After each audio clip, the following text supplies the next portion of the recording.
En el otoño de 2015, en los tranquilos y fértiles campos de la Baja Sajonia, un agricultor llamado Klaus Richter enganchó su arado a algo que no era una roca. El impacto fue sordo y metálico. Al excavar, descubrió no un viejo proyectil de la guerra, sino una placa de una aleación desconocida, lisa, negra y extrañamente fría al tacto. Este hallazgo fue el primer hilo suelto en un tapiz de misterio que se remontaba a los últimos y frenéticos días del Tercer Reich. En abril de 1945, un prototipo de una de las Wunderwaffen más esotéricas de Hitler, un arma conocida en los círculos más secretos de las SS como Die Glocke o la campana, desapareció de una instalación subterránea en Silesia durante una evacuación caótica. ¿Cómo pudo un dispositivo de varias toneladas, el pináculo de la ciencia ocultista nazi, simplemente desvanecerse en el aire? ¿Y qué conexión tenía con los extraños fragmentos metálicos que ahora comenzaban a emerger de la Tierra a cientos de kilómetros de distancia, en el corazón de la Alemania de la posguerra? La respuesta prometía reescribir no solo la historia de la tecnología secreta nazi, sino quizás también las leyes de la física. Para comprender el origen de la campana, debemos viajar al 16 de febrero de 1942. En el apogeo de sus victorias, el liderazgo nazi ya estaba obsesionado con las Wunderwaffen o armas maravillosas, que creían que garantizarían la supremacía del Reich durante 1000 años. Más allá de los cohetes V-2 o los aviones a reacción Messerschmitt Me-262, existía un programa mucho más secreto y extraño, supervisado directamente por el Reichsführer SS Heinrich Himmler y su lugarteniente, el general de las SS Hans Kammler. Este programa, conocido como el Sonderkommando Thule, no se basaba en la ciencia convencional, sino en una mezcla de física de vanguardia, ocultismo y teorías pseudocientíficas sobre la energía del Brill y la antigravedad. Creían que podían aprovechar fuerzas cósmicas que la ciencia aliada ignoraba o consideraba imposibles. El corazón de este programa era el proyecto Cronos, cuyo objetivo era nada menos que la manipulación del espacio-tiempo. El principal científico del proyecto era el Dr. Ernst Ritter, un físico brillante pero heterodoxo que había sido marginado por la comunidad científica tradicional por sus teorías radicales sobre la torsión del campo de spin. Ritter teorizaba que al hacer girar dos cilindros a velocidades extremadamente altas en direcciones opuestas dentro de un campo electromagnético masivo, sería posible crear una distorsión localizada en el tejido del espacio-tiempo. Esta distorsión, creía, podría tener aplicaciones militares devastadoras, desde la interrupción de las comunicaciones y los sistemas electrónicos enemigos hasta, en su aplicación más extrema, el envejecimiento acelerado de la materia orgánica o incluso el desplazamiento temporal de objetos. La instalación para el proyecto Cronos, cuyo nombre en clave era The Riese o el Gigante, era un vasto complejo de túneles y búnkeres excavados en las montañas del Búho en la Baja Silesia, cerca de la frontera con la actual República Checa. Utilizando el trabajo esclavo de miles de prisioneros de los campos de concentración cercanos, la organización de Kammler construyó una catedral subterránea para su nueva y extraña ciencia.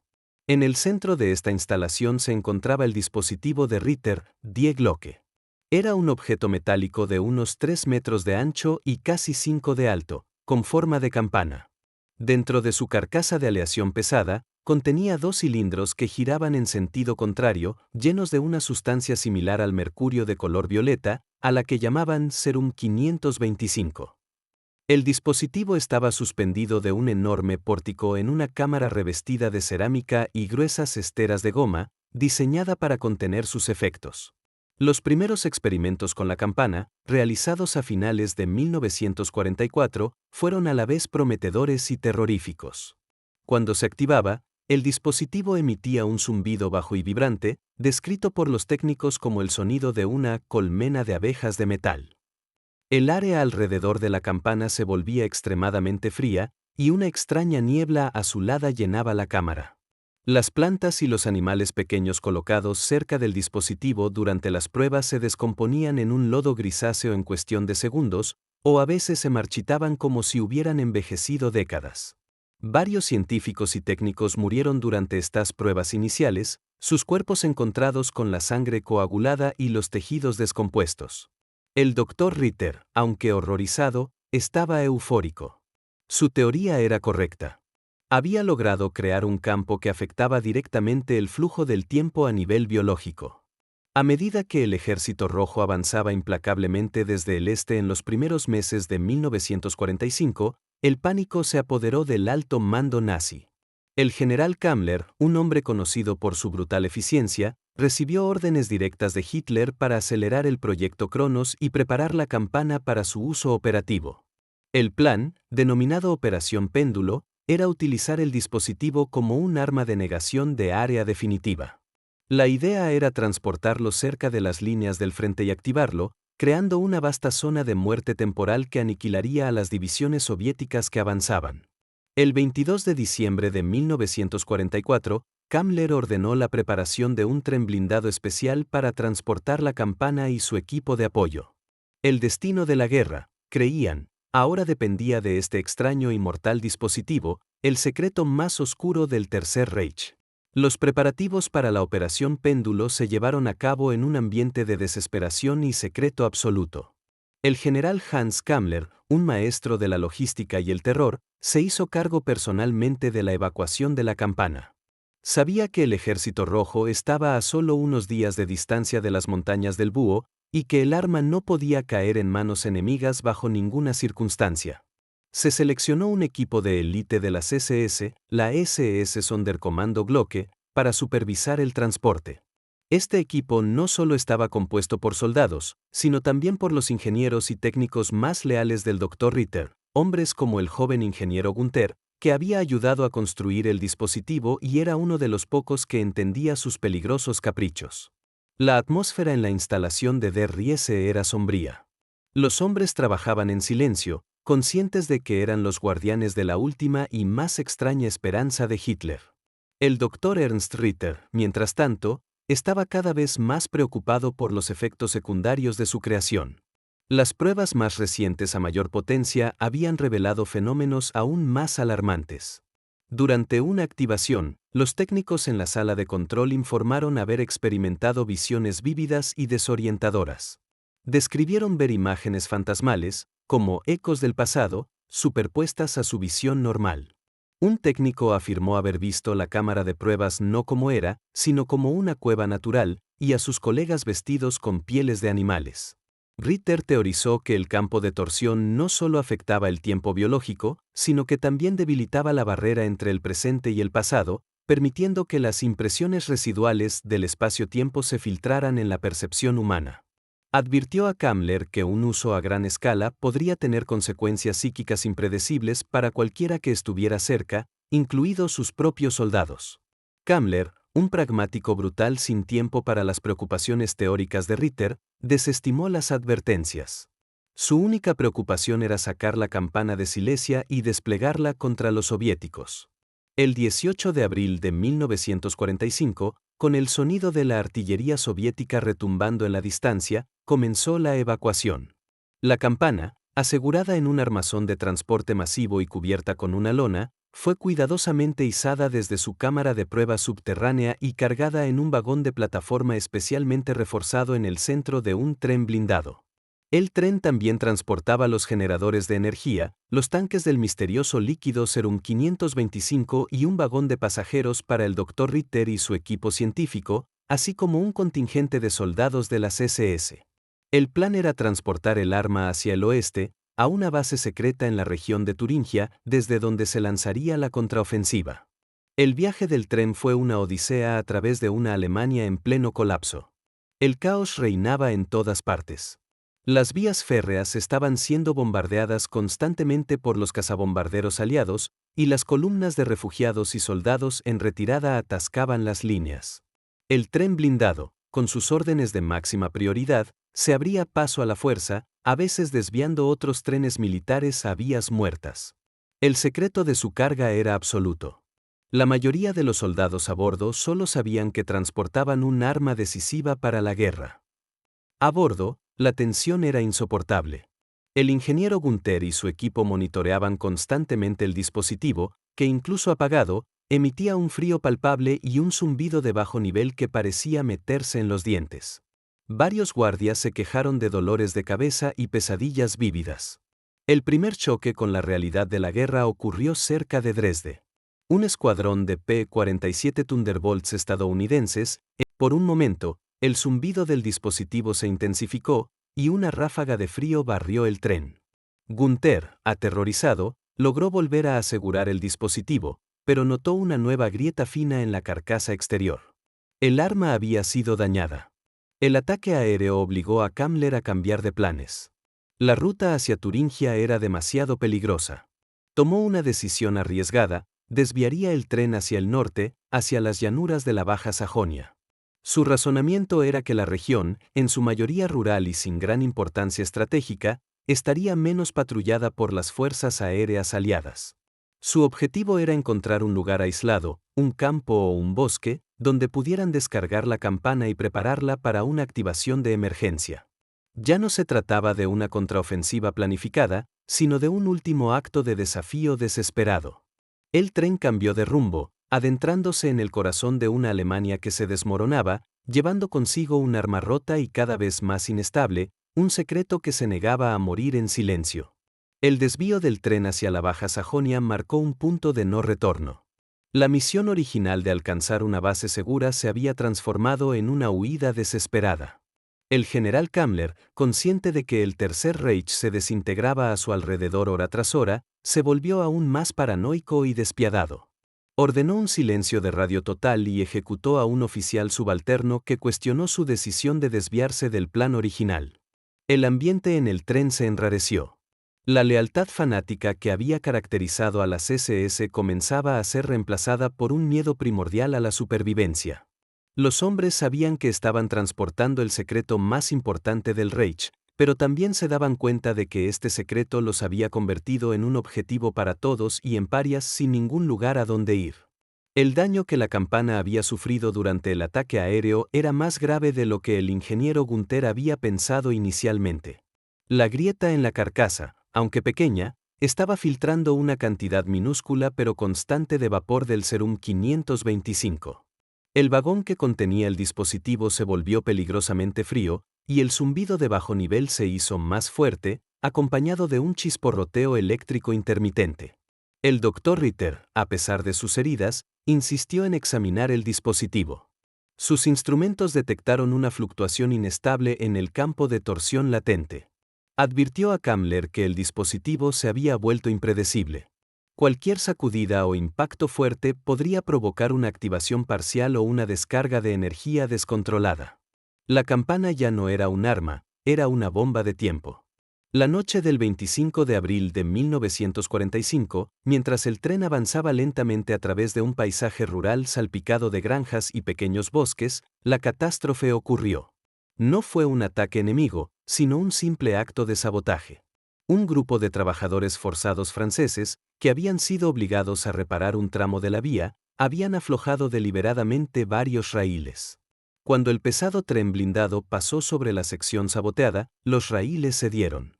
La locomotora y los primeros vagones descarrilaron violentamente, arando la tierra y volcando en una cacofonía de metal retorciéndose. El vagón que transportaba la campana fue lanzado por el aire antes de estrellarse en un campo cercano, partiéndose por la mitad con el impacto.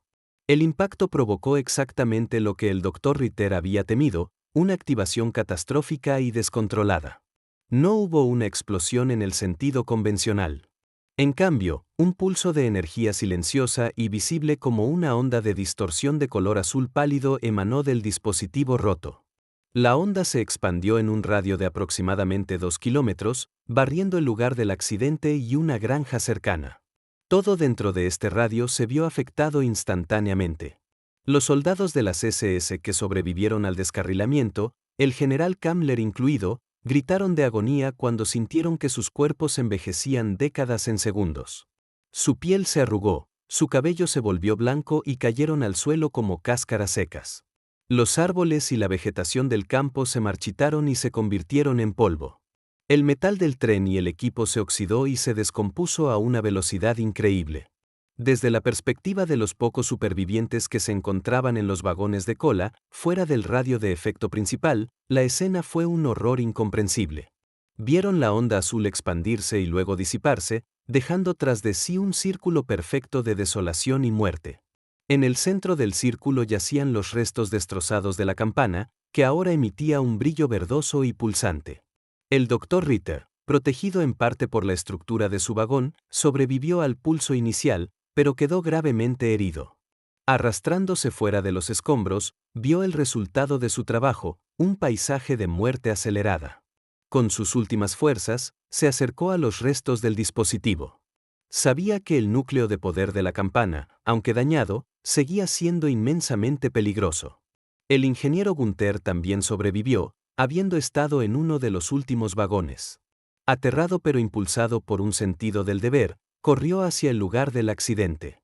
Encontró al Dr. Ritter murmurando junto a los restos de la campana. El anciano científico le dio una última instrucción. Debían enterrar el núcleo. Debían asegurarse de que nadie volviera a encontrarlo. Le explicó a Gunther cómo desactivar y extraer el componente central, una esfera de un material denso y desconocido que albergaba la verdadera fuente de energía del dispositivo.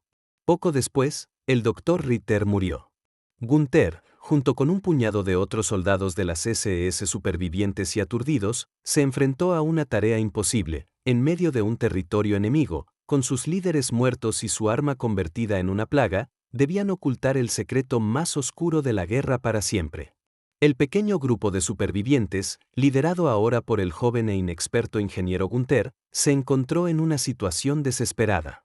Estaban varados en medio de la campiña alemana, a cientos de kilómetros de cualquier línea amiga, con los ejércitos aliados acercándose desde todas las direcciones. Su misión, dictada por las últimas palabras del Dr. Ritter, era un deber sagrado: enterrar el corazón de la campana. El dispositivo principal estaba destrozado, pero su núcleo de poder, una esfera del tamaño de un balón de fútbol hecha de una aleación negra y pesada, seguía intacto, aunque emitía un frío intenso y una radiación temporal que causaba náuseas y desorientación a cualquiera que se acercara. Los soldados de las SS, hombres endurecidos por la batalla, estaban aterrorizados. Habían visto a sus camaradas y a su temido general convertirse en polvo, y ahora se les pedía que manejaran la causa de esa aniquilación. Con la disciplina rota y el miedo como su único compañero, el grupo se fracturó. La mayoría de los soldados de las SS restantes argumentaron que su deber era escapar, salvar sus propias vidas y dejar que el dispositivo se pudriera. Intentarían abrirse paso hasta las líneas alemanas o simplemente se despojarían de sus uniformes y desaparecerían entre la población civil. Solo un puñado de hombres, los más leales al juramento del Sonderkommando Thule o quizás los más aterrorizados por el poder que habían presenciado, decidieron quedarse con Gunther. Eran menos de una docena, un grupo heterogéneo de ingenieros y soldados que ahora compartían un propósito terrible y secreto. Su lealtad ya no era a Hitler ni al Reich, sino a la memoria del Dr. Ritter y a la necesidad de contener el horror que habían ayudado a crear. La tarea de enterrar el núcleo fue una prueba de resistencia física y mental.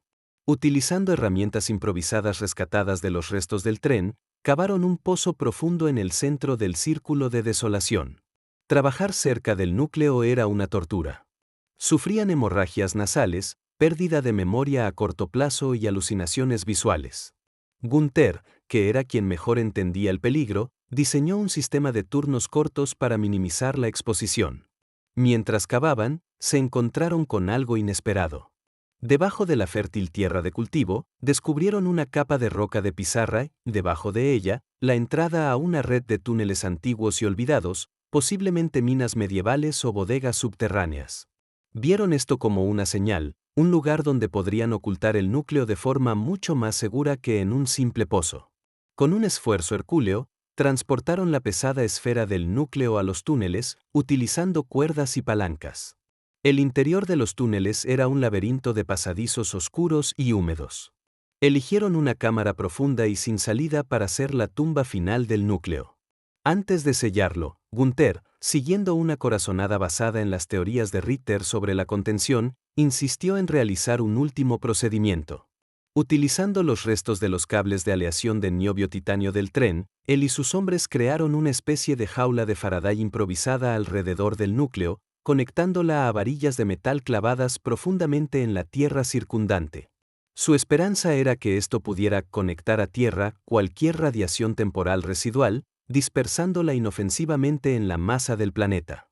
Era una aplicación de la teoría de la física de vanguardia utilizando métodos de la edad de piedra. Una vez que el núcleo estuvo, hicieron un pacto de silencio, jurando no revelar nunca lo que habían hecho o lo que habían visto. Luego, se desvanecieron en el caos de una Alemania derrotada, cada uno siguiendo su propio camino, convirtiéndose en fantasmas que llevaban un secreto imposible. Gunther, el joven ingeniero convertido en guardián, se dirigió hacia el sur, con la esperanza de perderse en las montañas de Baviera, llevando consigo los cuadernos del Dr. Ritter, el único registro que quedaba del proyecto Cronos. En los años que siguieron, la naturaleza reclamó lentamente el lugar del accidente. Los agricultores locales, temerosos de la extraña zona circular donde nada crecía, la evitaron. Con el tiempo, la lluvia y el viento trajeron nuevas semillas, y la hierba y los cultivos comenzaron a crecer de nuevo, cubriendo la cicatriz en la tierra. La historia del descarrilamiento del tren se convirtió en una leyenda local, un cuento de un tren fantasma o un tesoro nazi perdido. Nadie sabía la verdad que yacía enterrada a pocos metros bajo la superficie, el núcleo de un dispositivo que podía manipular el tiempo, un secreto durmiente que esperaba pacientemente a que el mundo lo olvidara por completo antes de volver a manifestar su extraña influencia. Durante 70 años, el secreto de la campana permaneció enterrado bajo los campos de la Baja Sajonia.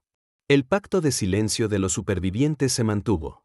La mayoría de ellos murieron en las décadas siguientes, muchos de cánceres extraños y enfermedades degenerativas, un resultado probable de su exposición a la radiación temporal del núcleo. Gunther, el ingeniero, vivió una vida solitaria y recluida en un pequeño pueblo de los Alpes, siempre mirando por encima del hombro, siempre temiendo que alguien descubriera su pasado. Guardó los cuadernos del Dr. Ritter como una reliquia sagrada y una terrible carga, estudiándolos por la noche, tratando de comprender plenamente la ciencia que casi había destruido su mundo. El círculo de desolación en el campo se curó por completo, y las nuevas generaciones de agricultores que trabajaron la tierra no conocían la historia que había debajo de sus pies. El arma secreta de Hitler se había desvanecido en el mito. El primer indicio de que el secreto no estaba muerto, sino solo durmiendo, surgió a principios de la década de 2000. Los agricultores de la región comenzaron a informar de fenómenos extraños y localizados. Los cultivos en un área particular a menudo fallaban sin razón aparente, o a veces crecían a un ritmo anormalmente rápido, madurando semanas antes que los campos circundantes. El ganado que pastaba en esa zona a veces se enfermaba, mostrando signos de envejecimiento prematuro. Los equipos electrónicos, como los GPS de los tractores y los teléfonos móviles, funcionaban mal o fallaban por completo en esa área específica. Estos incidentes eran considerados rarezas, atribuidos a peculiaridades del suelo o a interferencias magnéticas locales, pero su persistencia y su concentración en un área específica comenzaron a crear un patrón que era difícil de ignorar. La situación atrajo la atención de una investigadora de la universidad local, la doctora Anja Smith, una geofísica especializada en anomalías del suelo. Inicialmente escéptica, comenzó a tomar muestras y a realizar mediciones en la zona. Sus hallazgos fueron desconcertantes. El suelo en el campo anómalo mostraba una composición isotópica extraña, con trazas de elementos que parecían haber sufrido una forma de desintegración acelerada. Más extraño aún, sus magnetómetros detectaron un campo magnético de muy baja frecuencia y pulsante que emanaba de las profundidades, un campo que no se correspondía con ninguna fuente geológica conocida. Y sus relojes atómicos de precisión, utilizados para la datación geológica, daban lecturas erráticas y salvajemente inconsistentes cada vez que se acercaban al epicentro de la anomalía. Era como si el tiempo mismo fuera inestable en ese lugar. Fue el descubrimiento del agricultor Klaus Richter en 2015 lo que hizo que la investigación pasara de ser una curiosidad científica a un misterio histórico. La placa de aleación que su arado desenterró fue llevada a la doctora Smith. El análisis del material dejó a su equipo perplejo. Era una aleación de tungsteno, titanio y otros elementos traza, de una pureza y una estructura cristalina que estaba mucho más allá de la capacidad metalúrgica conocida de la década de 1940. Era, en esencia, un artefacto fuera de lugar en el tiempo. Smith, al cruzar la ubicación del hallazgo con el epicentro de sus anomalías geofísicas, se dio cuenta de que todo estaba conectado. Algo estaba enterrado bajo ese campo, algo grande, tecnológicamente avanzado y que todavía estaba activo de alguna manera. La noticia del hallazgo y la investigación de Smith llegaron a oídos de un pequeño y oscuro departamento del Servicio de Inteligencia alemán, el BND, encargado de investigar los legados tecnológicos no resueltos del Tercer Reich. Este departamento, conocido internamente como AMK, mantenía archivos sobre los mitos de las Wunderwaffen, incluido el del proyecto Cronos y Die Glocke. Durante décadas, habían considerado la historia de la campana como una leyenda de la posguerra, una fantasía conspirativa. Pero la evidencia presentada por Smith, la aleación anómala, la desintegración isotópica, las fluctuaciones temporales, coincidía de manera escalofriante con las descripciones fragmentarias y poco fiables que tenían del arma. Enviaron a un agente, un historiador y físico llamado Dr. Peter Weiss, para que se pusiera en contacto con la doctora Smith y evaluara la situación. La colaboración entre Smith y Weiss marcó el comienzo del desenredo del misterio. Juntos, utilizando un radar de penetración terrestre avanzado, escanearon el campo. Las imágenes que obtuvieron fueron asombrosas. Revelaron los restos dispersos del tren descarrilado, enterrados a varios metros de profundidad. Y en el centro, detectaron la red de túneles medievales y, dentro de ella, un objeto esférico y denso rodeado por una estructura de jaula metálica. El objeto todavía emitía las pulsaciones de baja frecuencia. Weiss, comparando las imágenes con los bocetos de los archivos de API-K, llegó a una conclusión que le heló la sangre. No estaban mirando un tesoro nazi o un avión estrellado. Estaban mirando el corazón de Die Glocke, el arma del tiempo de Hitler. Y después de 70 años, su improvisada tumba estaba empezando a fallar. El descubrimiento bajo el campo de Klaus Richter desencadenó una operación secreta de una escala sin precedentes en la Alemania moderna. Bajo el pretexto de una excavación arqueológica para investigar las ruinas medievales, el BND, en colaboración con el ejército alemán y un equipo de científicos de élite, acordonó toda la zona. El Dr. Peter Weiss y la Dra. Anja Smith se encontraron en el centro de esta operación, liderando el equipo científico encargado de comprender la naturaleza del artefacto. La excavación fue un proceso lento y peligroso. Cada centímetro de tierra que se movía era analizado en busca de radiación temporal y otras anomalías. A medida que se acercaban a los restos del tren, los efectos se intensificaron. Los equipos electrónicos fallaban constantemente, y los miembros del equipo de excavación informaban de una creciente sensación de desorientación, déjà vu y breves alucinaciones auditivas, como escuchar fragmentos de conversaciones en alemán de la época de la guerra. El clímax de la fase de excavación llegó cuando finalmente alcanzaron los túneles medievales. La entrada, que había sido colapsada por Gunther y sus hombres, fue cuidadosamente reabierta. El aire que salió de los túneles era gélido y olía a ozono y a tierra húmeda. Un equipo de especialistas, liderado por Weiss y Smith y escoltado por soldados de las Fuerzas Especiales del KSK, se adentró en la oscuridad. Encontraron la cámara sellada y, tras derribar el muro de rocas, se encontraron cara a cara con el secreto de 70 años. La esfera del núcleo de la campana yacía en el centro de la cámara, descansando dentro de su jaula de Faraday improvisada. No brillaba, pero la oscuridad a su alrededor parecía más profunda, como si estuviera absorbiendo la luz. El frío era tan intenso que el aliento de los miembros del equipo se congelaba instantáneamente. Los instrumentos de Smith se volvieron locos, registrando fluctuaciones temporales que, aunque pequeñas, eran innegables y cada vez más inestables. El análisis del núcleo y su entorno reveló una verdad alarmante. La jaula de Faraday improvisada por Gunther había funcionado, pero no como él esperaba. No había conectado a tierra la energía temporal, en cambio, la había contenido, forzando al núcleo a entrar en un estado de hibernación de baja energía. Sin embargo, después de 70 años, la corrosión y la degradación de los materiales estaban haciendo que la jaula fallara. Las pequeñas fugas de energía temporal eran la causa de las anomalías observadas en la superficie. Weiss y Smith se dieron cuenta de que se enfrentaban a una bomba de tiempo. A medida que la jaula continuara degradándose, las fugas se harían más grandes, hasta que finalmente la jaula fallara por completo.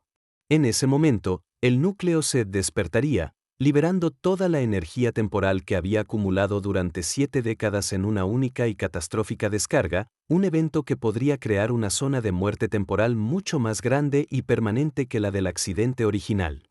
Mientras el equipo científico luchaba, al principio, el anciano, aterrorizado, negó saber nada. Pero cuando Weiss le mostró las imágenes del núcleo desenterrado, Gunther se derrumbó. Por primera vez en 70 años, rompió su pacto de silencio. Durante varios días, relató la historia completa del proyecto Cronos, el viaje del tren, el accidente y el entierro del núcleo. Y lo más importante, entregó a Weiss la posesión más preciada de su vida, los cuadernos originales del Dr. Ernst Ritter. Los cuadernos de Ritter fueron la clave de todo. Contenían no solo las teorías y los planos de la campana, sino también las especulaciones del científico sobre cómo contener o neutralizar el dispositivo. En sus últimas entradas, Ritter había teorizado que la única manera de desactivar permanentemente el núcleo era exponerlo a un campo de torsión de spin idéntico pero con polaridad invertida. Esto, en teoría, cancelaría la distorsión espaciotemporal, haciendo que el núcleo se volviera inerte. Sin embargo, para crear tal campo, se necesitaría otro dispositivo similar a la campana, algo que no existía. La revelación sumió al equipo en la desesperación. Tenían el diagnóstico del problema y la receta para la cura, pero les faltaba el ingrediente principal. Fue entonces cuando la doctora Smith, releyendo las notas de Ritter sobre la resonancia, tuvo una idea audaz y extremadamente peligrosa. Ritter había escrito que, en teoría, un pulso electromagnético masivo y de una frecuencia muy específica, sintonizado con la frecuencia de resonancia del núcleo, podría engañar al dispositivo para que generara su propio campo de polaridad invertida durante una fracción de segundo, antes de apagarse. Sería como forzar a una campana a sonar con una nota que la hiciera añicos.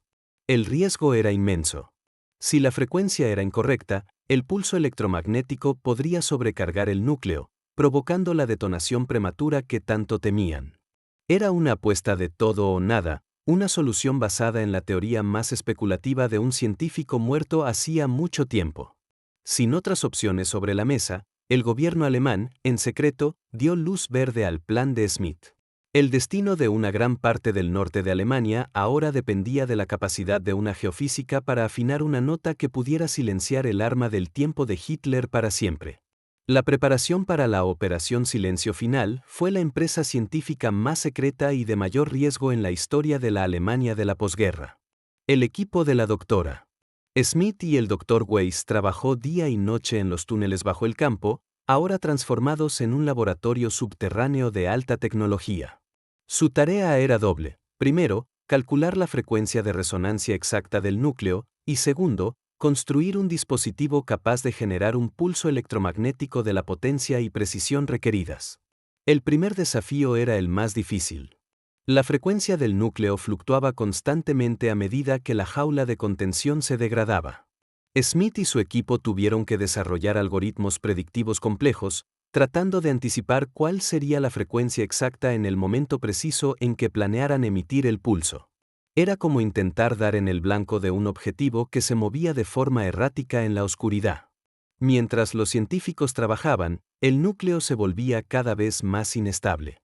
Las fugas de energía temporal se hicieron más fuertes, causando estragos en el campamento de la superficie y en el laboratorio subterráneo. Los miembros del equipo experimentaban episodios de deslizamiento temporal, perdiendo segundos o incluso minutos de tiempo, o encontrándose momentáneamente en un lugar donde habían estado momentos antes. Las alucinaciones se volvieron más frecuentes y vívidas.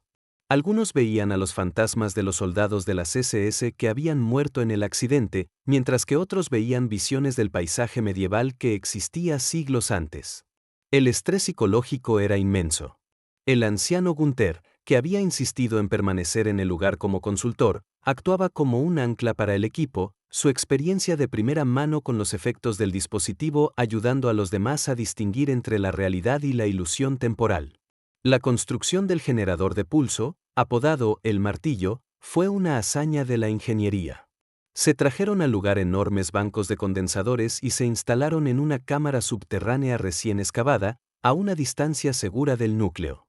El dispositivo estaba diseñado para descargar billones de vatios de energía en una milmillonésima de segundo a través de una antena direccional apuntada directamente al núcleo de la campana. El Dr. Weiss supervisó la construcción, utilizando su conocimiento de la física de partículas para asegurarse de que el pulso fuera lo más limpio y enfocado posible. Cualquier energía parásita podría tener consecuencias impredecibles. La tensión era palpable. Estaban construyendo un arma para destruir otra arma, luchando contra la física del tiempo con la fuerza bruta del electromagnetismo. A medida que se acercaba el día designado para la operación, la jaula de Faraday que rodeaba el núcleo comenzó a fallar de forma crítica. Grandes trozos de la estructura metálica se desprendieron y el núcleo comenzó a emitir un débil brillo azulado, el mismo color que los supervivientes del accidente habían descrito. Las fluctuaciones temporales se volvieron violentas. En la superficie, un círculo de varios cientos de metros alrededor del epicentro comenzó a mostrar los efectos de la descomposición acelerada, con la hierba volviéndose amarilla y marchitándose en minutos.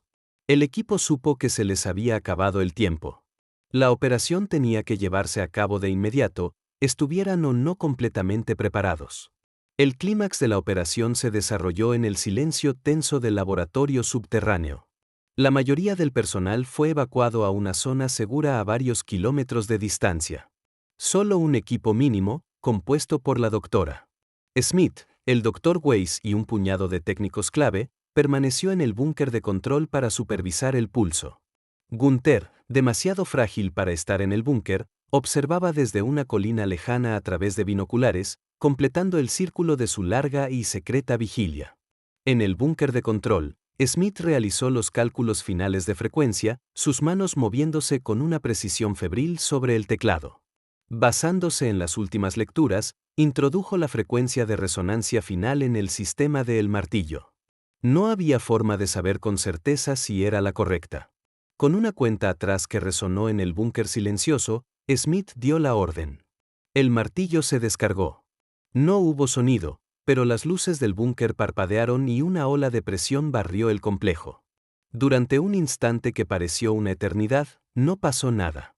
Los instrumentos que medían la energía del núcleo se volvieron locos y luego se quedaron en silencio. Smith y Weiss contuvieron la respiración, temiendo lo peor. Luego, lentamente, las lecturas comenzaron a estabilizarse. La radiación temporal se redujo a cero. El campo magnético pulsante desapareció. El brillo azul del núcleo, observado a través de una cámara remota, se desvaneció, dejando solo una esfera de metal negro y opaco. Un silencio profundo y natural llenó los túneles por primera vez en 70 años. Contra todo pronóstico, había funcionado. Habían afinado la nota imposible y habían silenciado la campana para siempre. Las secuelas de la Operación Silencio Final fueron tan silenciosas como la propia operación. El mundo nunca supo cuán cerca estuvo del desastre. El gobierno alemán clasificó todos los aspectos de la misión y el equipo de la doctora Smith y el Dr. Weiss fue disuelto, sus miembros obligados a guardar un secreto que definiría el resto de sus vidas. El núcleo inerte de la campana fue extraído de su tumba subterránea y transportado a una instalación de máxima seguridad, donde permanece hasta el día de hoy, el artefacto más peligroso y secreto del planeta. El lugar de la excavación fue restaurado, y los campos de la Baja Sajonia volvieron a su tranquila existencia, sin que nadie supiera que habían sido el escenario de una batalla para salvar la realidad. El único testimonio visible que quedó fue el anciano Gunther, quien finalmente encontró la paz, falleciendo pocos meses después, su larga vigilia finalmente terminada. El análisis del núcleo inerte proporcionó a los científicos una visión sin precedentes de la física del tiempo. Confirmó las teorías más radicales del Dr. Ritter y abrió campos de investigación completamente nuevos. Sin embargo, este conocimiento vino con una carga terrible. La humanidad ahora poseía la prueba teórica y física de que la manipulación del tiempo era posible. Esta revelación fue considerada demasiado peligrosa para ser compartida. Se tomó la decisión en los niveles más altos del poder mundial de suprimir activamente esta línea de investigación. Los cuadernos de Ritter y los datos de la operación fueron encerrados, y se creó un consenso secreto entre las principales potencias para evitar cualquier intento de replicar la tecnología. El legado científico de la campana no fue una nueva era de descubrimientos, sino una nueva era de prohibición autoimpuesta, un reconocimiento de que hay puertas que la humanidad simplemente no está preparada para abrir. La historia de la campana sirve como una profunda reflexión sobre la naturaleza de las armas y la guerra. El Tercer Reich, en su búsqueda de la dominación total, la campana no era una herramienta que pudiera ser empuñada, era una fuerza de la naturaleza que, una vez desatada, consumió a sus propios creadores. Esto nos enseña una lección atemporal: cuanto más poderosa es el arma, menos control tenemos sobre sus consecuencias. La búsqueda de un poder absoluto a menudo conduce a una impotencia absoluta frente a las fuerzas que hemos desatado. La dualidad de las perspectivas entre el general Kammler y el Dr. Ritter ilustra el conflicto eterno entre la ambición militar y la responsabilidad científica. Kammler veía la campana como un simple instrumento para alcanzar la victoria, una solución rápida a un problema estratégico. Estaba ciego a sus peligros y desinteresado en sus implicaciones más profundas. Ritter, por otro lado, aunque inicialmente impulsado por la ambición científica, llegó a comprender y temer el verdadero poder de su creación. Su intento de advertir a Kammler y su sacrificio final para asegurar que el núcleo fuera enterrado representan la conciencia del científico que despierta demasiado tarde. Su historia es una tragedia que resuena a través de la historia, desde los creadores de la pólvora hasta los del arma atómica, la tragedia de crear algo sin comprender plenamente su poder para destruir, y la lucha por contenerlo una vez que el genio ha salido de la botella. Para la doctora Smith y el Dr. Weiss, la vida después de la operación fue un regreso a una normalidad que se sentía artificial. Habían estado en el borde de la realidad y habían regresado, y ese conocimiento los aislaba del resto del mundo. Continuaron sus carreras, pero siempre con la conciencia de lo que yacía oculto en los archivos y en las bóvedas de máxima seguridad. Se convirtieron en los guardianes no oficiales del secreto, asegurándose de que la prohibición de la investigación sobre la manipulación del tiempo se mantuviera. Su experiencia les enseñó que el verdadero heroísmo a veces no consiste en hacer grandes descubrimientos, sino en tener la sabiduría y el coraje de dejar ciertos misterios sin resolver y ciertas puertas cerradas. Finalmente, la pregunta ética que queda es si la humanidad ha aprendido realmente la lección de la campana. Al suprimir el conocimiento y prohibir la investigación, ¿hemos evitado el peligro o simplemente lo hemos pospuesto? La historia sugiere que el deseo de poder y conocimiento es una parte fundamental de la naturaleza humana. Aunque una generación pueda decidir que una tecnología es demasiado peligrosa, ¿qué impedirá que una generación futura, enfrentada a sus propias crisis, intente reabrir esa puerta? El núcleo inerte de la campana, encerrado en su bóveda, no es solo un artefacto histórico. Es una tentación latente, una promesa de un poder inimaginable que espera a que la humanidad olvide el precio que se pagó por contenerlo. El verdadero legado del arma secreta de Hitler no es la destrucción que causó, sino la pregunta que plantea para nuestro futuro. ¿Tendremos alguna vez la sabiduría colectiva para resistir la tentación del poder absoluto? El epílogo de la saga de Die Glocke no se desarrolló en los campos de batalla ni en los laboratorios, sino en las silenciosas y marcadas vidas de aquellos que tocaron el borde de la realidad y regresaron. Anja Smith y el Dr. Peter Weiss, aunque oficialmente volvieron a sus respectivas carreras, se convirtieron en los custodios de un secreto que redefinió su existencia. Fundaron, con financiación encubierta del BND, el Instituto para la Estabilidad Cronométrica, una organización de fachada cuyo propósito público era el estudio de fenómenos geofísicos anómalos. Su verdadera misión, sin embargo, era vigilar el mundo en busca de cualquier signo de investigación que se acercara a los principios del proyecto Cronos. Se convirtieron en centinelas, no contra ejércitos o naciones, sino contra una idea, la idea de que el tiempo podía ser convertido en un arma. Su trabajo era una forma de penitencia, un intento de equilibrar la balanza por haber desenterrado un conocimiento que quizás debería haber permanecido enterrado para siempre. La carga que llevaban era inmensa, sabían que la humanidad poseía la llave teórica de una puerta que, una vez abierta, no podía ser cerrada, solo contenida a un costo terrible. La experiencia los había cambiado irrevocablemente.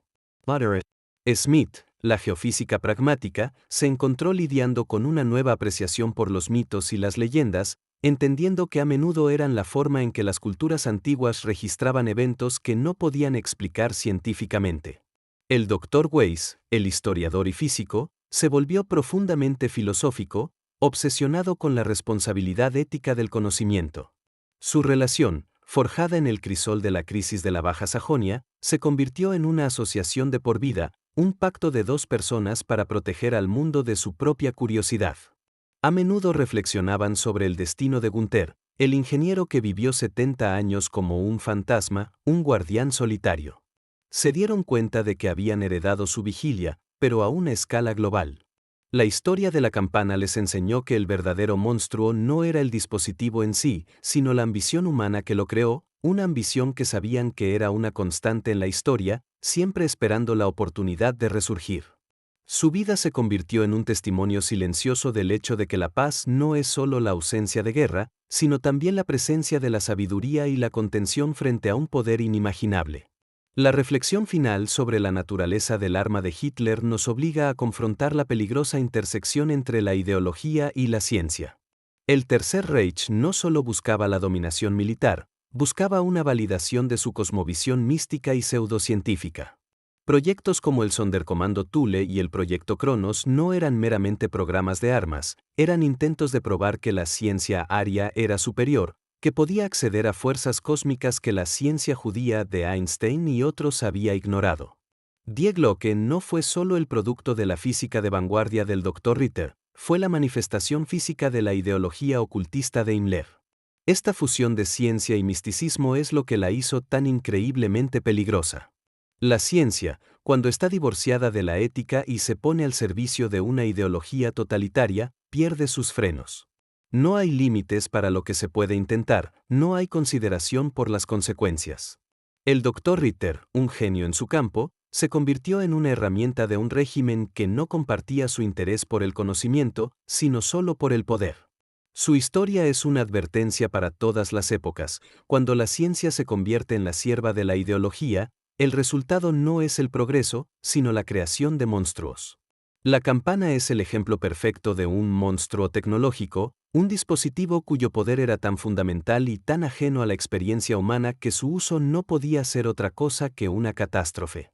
Nos enseña que la verdadera amenaza de las armas secretas no es solo su poder destructivo, sino la arrogancia ideológica que impulsa su creación, una arrogancia que se niega a reconocer los límites y a respetar los misterios del universo. Desde una perspectiva humana y moral, la historia de los personajes involucrados ofrece un espectro completo de las respuestas humanas al poder absoluto. El general Hans Kammler representa la corrupción total del poder. Para él, la campana era simplemente la herramienta definitiva, y las vidas humanas, ya fueran prisioneros de campos de concentración o sus propios hombres, eran completamente prescindibles en la búsqueda de su despliegue. Su muerte, envejecido hasta convertirse en polvo en un instante por el arma que buscaba empuñar, es una forma de justicia poética, un símbolo de cómo la búsqueda de un poder antinatural finalmente consume al buscador. En el otro extremo del espectro está Gunther, el ingeniero. No era un líder ni un visionario, sino un hombre común atrapado en circunstancias extraordinarias. Su transformación de un simple técnico a un guardián de un secreto apocalíptico durante 70 años representa el despertar de la conciencia y la responsabilidad individual. Su larga y solitaria vida fue un acto de heroísmo silencioso, una expiación no solo por su propia participación, sino en nombre de toda la humanidad que había creado tal abominación. En el centro se encuentra el Dr. Ritter, la figura trágica. Representa al creador que se enamora de su creación, ciego a sus peligros hasta que es demasiado tarde. Su viaje desde la euforia científica hasta el horror y el sacrificio final encapsula el dilema del científico moderno. Su legado no es solo el de un arma terrible, sino también el de una advertencia desesperada, una advertencia que Gunther custodió y que Smith y Weiss finalmente escucharon. Juntos, estos tres arquetipos, el tirano, el guardián y el creador arrepentido, nos muestran que la tecnología no tiene moralidad propia, su impacto es definido por el carácter de las manos que la tocan. La pregunta final que nos deja esta saga es si la contención es una solución sostenible. Al enterrar el núcleo de la campana y suprimir el conocimiento de su existencia, la humanidad eligió la ignorancia sobre el riesgo. Pero, ¿Es la ignorancia una defensa permanente? La historia sugiere que no. El conocimiento, una vez descubierto, tiene una forma de resurgir. Las teorías de Ritter, aunque encerradas, existen. La prueba física del núcleo, aunque oculta, es real. La decisión de la iniciativa Aletheia de no investigar más a fondo y de prohibir la investigación fue una decisión tomada por una generación que había visto los horrores de la Segunda Guerra Mundial y que comprendía el peligro. Pero las generaciones futuras, más alejadas de ese trauma y enfrentadas a sus propias crisis existenciales, el cambio climático, la escasez de recursos, nuevos conflictos, ¿sentirán la misma contención? La tentación de buscar una solución definitiva, un arma maravillosa que pueda resolver todos los problemas, es una constante en la historia humana. El núcleo inerte de la campana, sentado en su bóveda, no es solo un artefacto, es una pregunta latente dirigida al futuro. Es el anillo único de la física, una fuente de poder que corrompe no solo por su uso, sino por el mero conocimiento de su existencia. La verdadera batalla que Smith y Weiss iniciaron no fue contra la radiación temporal, sino contra la naturaleza humana, una batalla que nunca se gana de forma permanente, sino que debe librarse una y otra vez con cada nueva generación. El silencio que rodea a la campana no es el silencio de la paz, sino el silencio tenso de una tregua con nuestras propias peores ambiciones. La conclusión definitiva de la historia de Die Glocke no reside en su contención física, sino en su inesperado y secreto legado biológico, un eco que resonaría a través de las generaciones de una manera que ni el Dr. Ritter podría haber predicho. En las décadas posteriores a la Operación Silencio Final, los científicos del ahora clandestino Instituto para la Estabilidad Cronométrica comenzaron a notar un patrón sutil pero estadísticamente innegable. En la población de la Baja Sajonia, dentro de un radio de aproximadamente 50 kilómetros del lugar del accidente de 1945, comenzaron a nacer niños con una serie de rasgos genéticos únicos. Estos rasgos incluían una regeneración celular ligeramente acelerada, una mayor resistencia a las enfermedades degenerativas y, lo más sorprendente de todo, una percepción intuitiva del tiempo que bordeaba la precognición rudimentaria. Eran niños que parecían tener una extraña suerte, que evitaban accidentes por una fracción de segundo, que parecían saber que iba a pasar momentos antes de que ocurriera. Al principio, se consideró una anomalía estadística, pero a medida que los estudios genéticos avanzaron, la Dra. Smith y el Dr. Weiss descubrieron la verdad. La radiación temporal liberada por la campana, tanto en el accidente original como durante las décadas de fuga lenta, no solo había afectado al medio ambiente. Había interactuado con el ADN de la población local, actuando como un mutágeno selectivo. No había creado monstruos ni superhombres, sino que había introducido una sutil pero profunda alteración en el genoma humano. El arma diseñada para manipular el tiempo había terminado, irónicamente, por alterar el curso de la evolución humana en esa pequeña región. Estos niños, y sus descendientes, se convirtieron en el legado viviente de la campana, portadores de un regalo o una maldición que aún no se comprendía del todo. Se les conoció en los archivos más secretos del instituto como los Zeikinder, los niños del tiempo. Esta revelación planteó una nueva y profunda reflexión sobre la naturaleza de la causalidad y las consecuencias. El objetivo del Tercer Reich era crear una raza superior a través de la eugenesia y la conquista, un proyecto basado en la ideología y la fuerza bruta. Fracassaron espectacularmente. Sin embargo, a través del fracaso de su arma más secreta, a través de un accidente, el sabotaje y la desesperación, habían logrado involuntariamente lo que su ideología nunca pudo, catalizar un cambio real en la especie humana. Esta ironía cósmica es la lección final y más profunda de la saga de la campana. Nos enseña que el universo es indiferente a nuestras intenciones. La historia no es una línea recta guiada por la voluntad de los grandes hombres, sino un sistema caótico y complejo donde los efectos a menudo no guardan relación con las causas. Un arma de muerte se convirtió en una fuente de evolución. Un acto de odio se convirtió en el origen de una nueva forma de percepción.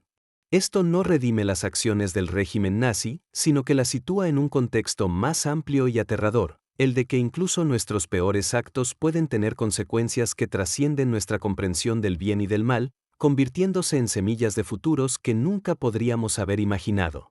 La historia de los Zeitkinder sugiere que la historia misma es un campo de pruebas evolutivo, y que la guerra, con toda su brutalidad, es uno de sus catalizadores más potentes e impredecibles. El papel de la doctora Smith y el Dr. Weiss se transformó una vez más. De científicos a salvadores del mundo, y de salvadores a guardianes de un secreto, finalmente se convirtieron en protectores. Su instituto cambió su enfoque de la vigilancia de la tecnología a la protección y el estudio discreto de los Zeitkinder. Se dieron cuenta de que su deber ya no era enterrar el pasado, sino cultivar el futuro. Establecieron programas de becas, clínicas médicas y redes de apoyo para identificar y ayudar a estas familias sin revelar nunca la verdadera razón de su interés.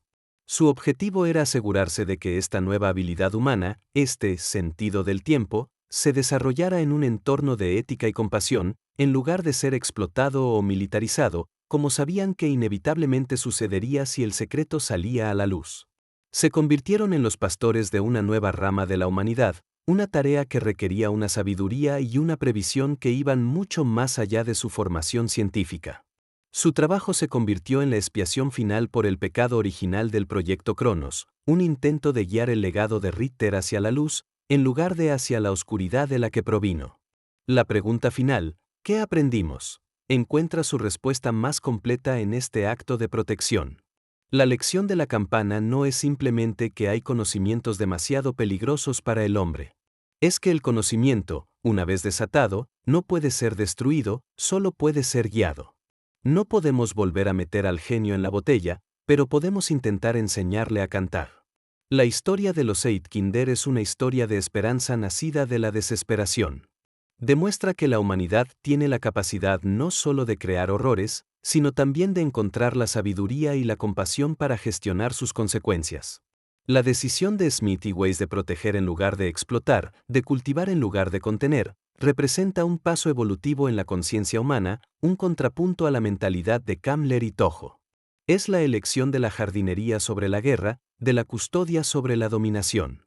El arma secreta de Hitler, en última instancia, no condujo a un Reich de 1000 años, sino a una pregunta de 1000 años. ¿Qué haremos con los nuevos poderes y las nuevas responsabilidades que nuestros errores nos otorgan? La existencia de los Zeitkinder es la prueba viviente de que el futuro no está escrito, y que incluso de los campos más oscuros y envenenados del pasado, puede crecer algo nuevo, algo que podría, si se cuida adecuadamente, finalmente llevarnos más allá del ciclo de la guerra y la destrucción. El silencio que ahora envuelve los campos de la Baja Sajonia no es el de una tumba, sino el de una cuna.